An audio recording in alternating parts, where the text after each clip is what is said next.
Kontesti mes Bullgarisë do të jetë një nga temat kyçe që do të diskutohet nesër gjatë vizitës së presidentit të Këshillit Evropian Antonio Costa në Shkup, deklaroi ministri i jashtëm Timço Mucunski.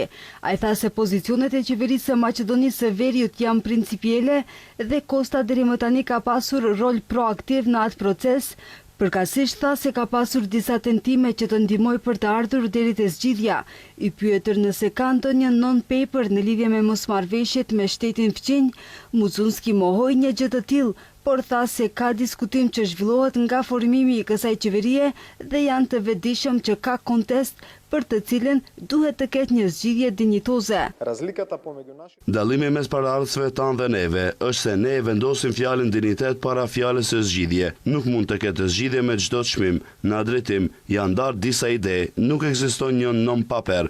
Ekziston ide që ndalen me përfaqësuesit e Bashkimit Evropian, përfaqësuesit e vendeve anëtare, por të gjitha idetë janë në kuadër të atyre pritjeve principielle që ne si shtet i kemi. Pritja primare është që të ketë garanca të qarta institucionale ndaj nesh se kjo do të jetë pengesa e fundit e karakterit bilateral.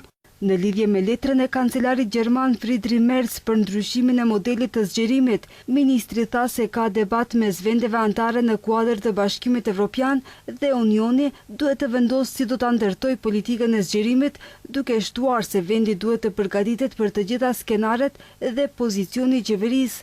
Është i qartë se procesi duhet të përfundojë me anëtarësim të plotë. Ne duhet të përgatitemi për të gjitha skenarët të cilat mund t'i parashikojmë për momentin, por të kujtojmë qartë se ndaj këtij rajoni edhe ndaj këtij shteti janë dhënë premtime shumë vjeçare, serioze dhe për kushtim, dhe për shkak të premtimeve të tilla janë kërkuar edhe nga ne një sër lëshimesh, një pjesë të cilave në lidhje me çështjet nacionale. Kujtojmë se në një letër drejtuar së fundmi liderëve të Bashkimit Evropian, kancelari Merz ka propozuar që vendeve të Ballkanit Perëndimor t'u jepet statusi i vëzhguesit në Bashkimin Evropian, ndërsa Ukrainës statusi i së ashtu quajturës antare e asociuar pa të drejtë vote. Përkatësisht ai propozoi që për vendet e Ballkanit Perëndimor dhe Moldavin të shqyrtohet zgjidhje inovative për të përshpejtuar procesin e anëtarësimit të tyre në BE. Kjo mes tjerash do të nënkuptonte qasje të privilegjuar në tregun e vetëm evropian dhe lidhje më të ngushta me institucionet e BE-s në procesin e përditshëm të vendimarrjes.